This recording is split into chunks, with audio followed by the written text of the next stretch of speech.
अच्छा लेकिन ज़ोया, शुरू से बताओ कि घर से किस एज में तुम निकली, किसने बेचा, क्यों हुआ? थोड़ा सा ना इसमें आवाज़ आई थी। मैं 10 साल की एज में घर से निकली थी। अच्छा, मैंने कहा, पहले मेरी मम्मा ने मुझे 2 दफ़ा बेचा था।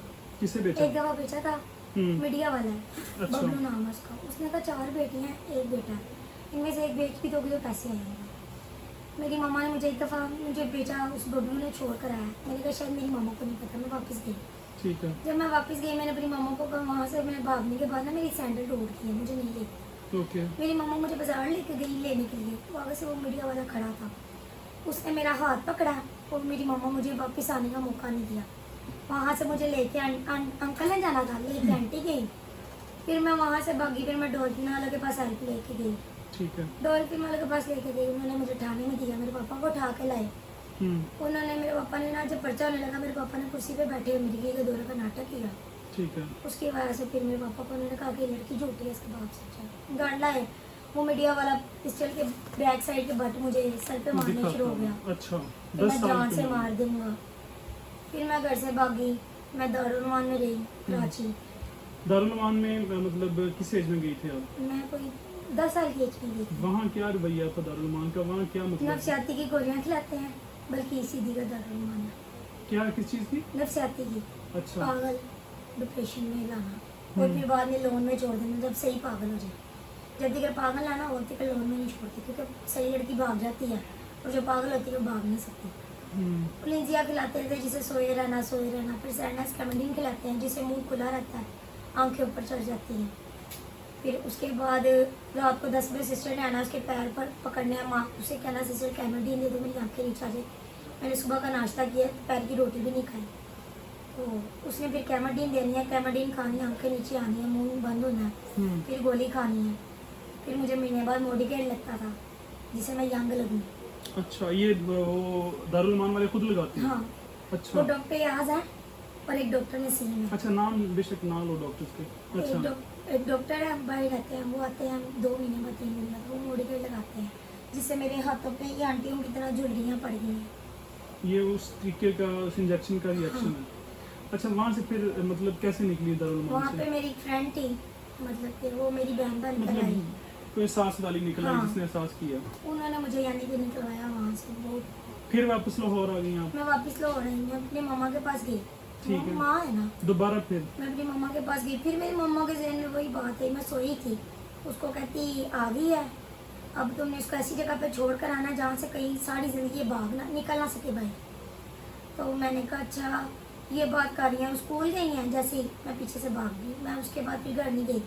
2-3 दफ़ा गई, भाई छोटा है मेरे से, उसने मेरे मुंह पर चपेड़े वगैरह मारी। अच्छा, तो अब बात मैं भी उसके बता बाद रही नहीं थी गई। कि आपको गंजा कर दिया या? हाँ, मेरी मम्मा, मेरी सिस्टरें थी, मेरे से बहुत जलती थी, वो मेरे बाल काट देती थी, मुझे गंजा कर देती थी। वहाँ से फिर आप निकली घर से दोबारा? हाँ। तंग आकर फिर ये जो मैटर आगे बना है पर्चे वाला, ये 324 वाला जो आप पे झूठी FIR हुई, इसका मतलब कहाँ से स्टार्ट हुआ? ये मुझे रेटों पे लेके जाते थे। नहीं, ये मतलब आपसे मिले, क्या इन्होंने कहा आपसे पुलिस वालों ने? मुझे मैंने जगह पे बैठती थी। इनके डेजिग्नेशन क्या थे? नाम नहीं बताना, सिर्फ डेजिग्नेशन। इंस्पेक्टर थे, पुलिस वाले क्या थे ये? सब इंस्पेक्टर था। ये अच्छा। वहाँ पे रेड करने आया था, अड्डे मतलब के डेरा है उधर। ठीक है। वो डेरे वाले अंकल मेरे अबू बने, वो बोले। ओके। तो वहाँ पे आए थे, तो उन्होंने मुझे कहा तुम भी बूटी पीती हो? मैंने कहा नहीं। तो अब क्या करती हो? मैंने कहा कुछ भी नहीं, काम करनी है, ID कार्ड नहीं है। इन्होंने कहा हमारे साथ जाना, तुमने वर्दी पहन के रेटों पे। आपने क्यों जाना? लेडी कांस्टेबल्स कहाँ होती थी? रात को कांस्टेबल ना थाने में होती, ना वो आती हैं। अच्छा, ये थाना कौन सा है? गाले मार्केट। अच्छा, मेन थाना जो लाहौर का है। जी। ओके। तो मुझे ये रेटों पे लेके जाते थे, फिर यूनिफॉर्म पहना के। फिर जब मैंने इनकार कोई किया। यूनिफॉर्म पहने की कोई आपके पास तस्वीर है? जो वीडियो? हाँ है। अच्छा, और ये जो पुलिस वाले के राब्ते शाब्ते के वो पूरी रिकॉर्डिंग्स भी है? वो रिकॉर्डिंग्स नहीं है, कोर हिस्ट्री है मेरे हिस्ट्री है आपके पास? ठीक है। पास। उसके बाद मतलब कि मैंने जाना है इनके साथ रेटों पे। जब मैंने इनको मना आपको किया, कितने पैसे देते थे रेट के? 500 रुपया। बस? हाँ। रेट्स वगैरह कहाँ करते थे? 2-2, 3-3 लाख, 2.5 लाख की ये दिहाड़ी लगाते थे और मुझे 500 रुपया देते थे बस। अच्छा, फिर इनके साथ मामला खराब कैसे हुए? मैंने इनको कहा मैंने नहीं जाना, SHO कहता जी बिगड़ गई है, पर्चा दे दो। मेरे पे 324 का पर्चा दे दिया, नशे मेरे पे डाल ये जो दिया। अभी 1509/24 है, हाँ, नशे मेरे पे डाल दिया। क्या वो बटुआ क्या बनाया उसका? कि जी हमें ये बंदा खून में लथपथ नर्सरी ग्राउंड के बाहर मिला है, कोई नर्सरी ग्राउंड के बाहर नहीं मिला। सारा ये- इन्होंने फ्रेम किया, हाँ, खुद बनाया। थाने में इनके पास बंदा था, उसने पट्टी लपेटी थी अपने पेट पे, हम्म, तो मेडिकल करवाने लेके गए हैं हॉस्पिटल, ठीक है। तो वहाँ से फिर सीधा इन्होंने मुझे लेटर और जमा करवाया। आप अरेस्ट हो गई? हाँ, फिर? मैं खुद गई हूँ थाने, ठीक है। इन्होंने नहीं मुझे इन्होंने मुझे पकड़ा नहीं है। वो बंदा मैं खुद दोबारा थाने- पेश हुआ किसी कोर्ट एक में? दफा भी अदालत में नहीं आया। अच्छा, आप जब जेल गई, फिर जेल का क्या रवैया था, जरा वो बताएं। जेल में किस एज में साथ जेल जब गई थी, कितनी उम्र थी आपकी? मेरी 16 थी, अब मैं 20 की। और आपको दूसरी आम जेल में भेज दिया, जो नाइल बच्चों वाली जेल में नहीं भेजा? नहीं, कोट लाखपत जेल में। कोट लखपत जेल में भेज दिया, बड़ी औरतों के साथ। जी। ठीक है, वहाँ गई, वहाँ का क्या बनाओ आपको वो वहाँ बताएं सारा पे डिटेल के इन्होंने साथ। आईडी कार्ड मेरा कोई नहीं बना हुआ, ठीक है, वो तो ना अभी मेरा तक नहीं बेफॉर्म लगा। बना है। ठीक है। इन्होंने पैसे रिश्वत लगाई, उनको मुझे जेल एंटर करवा दिया। फिर उसके बाद वहाँ का जेल का रवैया, वहाँ पे रोटी में भी मेडिसिन मिक्स होती है, जहाँ पे पता नहीं किस चीज़ की। आपका वहाँ मेडिकल हुआ, उसमें भी उम्र नहीं आई आपकी? मेडिकल नहीं करवाया उन्होंने मेरा, होने कोई नहीं दिया? medical नहीं होने नहीं दिया। कि उसमें उम्र ना आ जाए कि? जी। ठीक है। तो इन्होंने मुझे, पुलिस वालों ने कहा कि मेडिकल नहीं करवाना, उसमें गंदा गुंदा मतलब कि आता है, तो तुमने कोई गलत काम नहीं किया, तो इसलिए तुमने मेडिकल के लिए हाँ नहीं करनी। मैंने कहा ठीक है, मैंने नहीं की। उसके बाद जी मेरी बाजू फ्रैक्चर थी, अच्छा, यानी कि तशद्दुद किए हुए थे इन्होंने। पुलिस वालों ने? हाँ, तो इन्होंने उसका भी मेडिकल नहीं होने दिया था। जेल में लेके गए, जेल वाले अंकल ने कहा इसका मेडिकल, उन्होंने कहा नहीं है, पॉकेट है, आप इसको जेल अंदर एंटर करें, इसका आईडी कार्ड भी नहीं बनाना, बेफॉर्म है, आप पॉकेट है, आपको कह रहे हैं खर्चा पानी लगा देते हैं, आप उसको अंदर एंटर तो करें। उन्होंने मुझे अंदर एंटर भेज दिया, बल्ला जाने कितने पैसे लिए कितने नहीं। तो अंदर आंटियां थी, और सुबह नाश्ते में ये देते हैं चाय, नहीं अच्छा। झूठ है, आलू अंडा नहीं, चाय देते हैं जिसमें दवाई मिक्स होती है, अच्छा, रोटी देते हैं उसमें भी दवाई मिक्स होती है। ठीक है। उसके बाद वो खाना है सुबह नाश्ते में, अच्छा, चाय और अंडा, और उसके बाद जो है दोपहर का खाना है, उसमें भी दवाई मिक्स होती है। इतनी इतनी गोली निकलती है, इतनी इतनी गोली निकलती है दवाई इसमें से। हाँ, खाने में से? रोटियों में से, और रोटी इतनी मोटी, जैसे जानवर नहीं होता उसको डालते, वो रोटी देते हैं जेल में। और उसके बाद ही अच्छा, फिर वो वहाँ से वकील साहब का सुनाई कि जमानत कैसे हुई एक आपकी? मिनट, मेरे जब बाहर निकली ना मैं जेल में से, मेरे पाँव इतने इतने स्वेल हो गए थे वो दवाइयाँ वाली खाने दवाइयों का? की वजह से। बाहर निकल के मैंने बाहर का खाना खाया तो मेरे पैर इतने स्वेल हो गए थे कि मेरे से चलना नहीं जा रहा था, कैसे लग रहा था, हड्डियाँ अंदर से खोखली हो जाती हैं।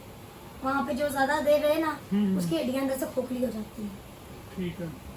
वहाँ से कैसे बाहर आई? वो वकील साहब का क्या रवैया था? वो भी सारा एज इट इज, अब ये नहीं कि मेरे वकील है तो झूठ, वो उसमें भी सच बताएं जो जो वकील साहब ने वो आपको कहा। वकील ने मेरी जमानत करवाई थी, मैंने उसको कहा था सची मैं वो आपको, भी नहीं, उसने आप पे मतलब मेहरबानी करके आपकी जमानत करवाई थी, फीस ली थी? नहीं, मैंने उसको कहा था मैं बाहर निकलने के बाद मैं फीस दूंगी। ठीक है, मेरे नाक का कोका है गोल्ड का, ओके, मैंने उसको कहा मैं ये दे देती हूँ, तुम ये रख लो 10,000 का है, ठीक है, इसमें से तुम पूरे कर लो, बाकी मैं तुम्हें दे दूंगी। ठीक है, उसने कहा नहीं आप नाक पे बैंड करके जब आप बाहर रहेंगे मैं दे दूंगी। मैंने कहा ठीक है। जब मेरी जमानत हुई तो 3 दिन में मुचल के ठीक थे, वो है। मेरे घर वालों ने पे कर दिए, हाँ। मेरे मुँह बोले जब्बू बनिया, जी जी, उन्होंने मुचल के दे दिए। वकील साहब को मैंने कहा आपके मैं चैम्बर में बैठी हूँ, मैं आपको पैसे दे के जाऊँगी। वकील साहब का जी आगे से गंदा सीन बन गया मेरे पे कि 3 दिन 4 दिन मेरे पास रहो, तुम्हारे पैसे पूरे हो जाएंगे तो फिर तुम चली जाना। ठीक है, तो मैंने कहा वकील साहब अब मैंने आपको 1 रुपया नहीं देना, ठीक है। तो अल्लाह हाफिज़। अच्छा, उसके बाद ये केस आ गया आपका अदालतों में, मतलब क्या रवैया आपके साथ रहा, कैसे पेश होती रही, हर डेट पे आती रही हैं आप? मैं डेट पे आती रही हूँ, बस 2 डेटें मेरे पे मिसिंग हुई थी मेरे से, और उन्हीं में आपके मैं रहती आई थी? हूँ। ठीक है, एक डेट पे भी आई हूँ, जब मैं 10 दिन की मेरी डेट पड़ी थी ना, उस डेट पे मेरे वकील साहब ने मुझे कॉल नहीं की। ठीक है। अभी इसमें आपकी जो डेट आपने बताई है मुझे 22/7 है, जी ठीक है, उसमें आपने उस डेट पे पेश होना है, जी और अभी वकालतनामा वगैरह साइन कर दिया आपने, वो मैं आपके साथ पेश हो हाँ जाऊँ। जी। अभी टोटल मुझे एक छोटी सी बात ना 2-3 लाइनों में, ये जो 20 साल पिछले गुजरे हैं ज़िंदगी के, जी। सॉरी एक बात पूछना रहेगी, अभी आप जहाँ रह रही हैं, कहाँ रह रही हैं अभी आप? मतलब कि एक बरांडा है, बरामदा मतलब वो जो बिल्डिंग के आगे थोड़ी सी जगह बड़ी हुई होती है, जी वो बरांडा उधर रह रही हूँ। ओपन है। हाँ जी, पंखा मैंने यानी कि थोड़े थोड़े करके पैसे पंखा लिया है, एक लीड बनवाई है, वो लगाती हूँ, बिजली किसी से लेकर लगाई है, और रात को वो बरांडे के आगे पर्दा लगा देती, किसी को नजर ना आए कि अकेली लड़की सोई है, वरना आपको पता है भाई तो भेड़िए हैं, अकेली लड़की देख के नोच के खा जाएंगे मुझे। तो वहाँ पे मतलब कोई वॉशरूम वगैरह, कोई खाना पीने, कोई चीज़ पे किसी चीज़ का नहीं है? नहीं वो पल्ली साइड पे अंकल है, वो मतलब वहाँ बरामदा सुबह तो नाश्ते- ओपन एयर में है ना, मतलब वहाँ तो कोई सेफ्टी सिक्योरिटी नहीं है। नहीं तो ये एलडीए वाले तंग नहीं करते आके वहाँ सोते हुए देख के नहीं आपको? नहीं वो नहीं तंग करते, अच्छा। वो अच्छे हैं, उन्होंने मुझे लाइट भी दी है। अभी एक छोटी सी बात ना एंड पे बताएं मुझे, ये सारा अभी आपकी 19 साल समथिंग एज है, ये जो 19 साल में आपने बर्दाश्त किया है, आज से लेके अभी तक, क्या सोचती हैं इस बारे में? मेरी मम्मा ने यकीन मानो कि मुझे ना पैदा करते सारी माँ कहती ना वो सही था, कि मेरी माँ ने मेरी जिंदगी तबाह कर दी। अच्छा अच्छा, रोते नहीं है मेरा बेटा, चुप करो। ऐसे ये रोने से ना ये बातें पीछे वाली में याद नहीं आएंगी आगे। सूरत हाल ये है कि अभी ये जो मतलब, अच्छा एक मिनट रो ना मेरी बेटी, चुप करो ना, ऐसे रोते नहीं है। अच्छा यार बंद कर बस, ठीक है।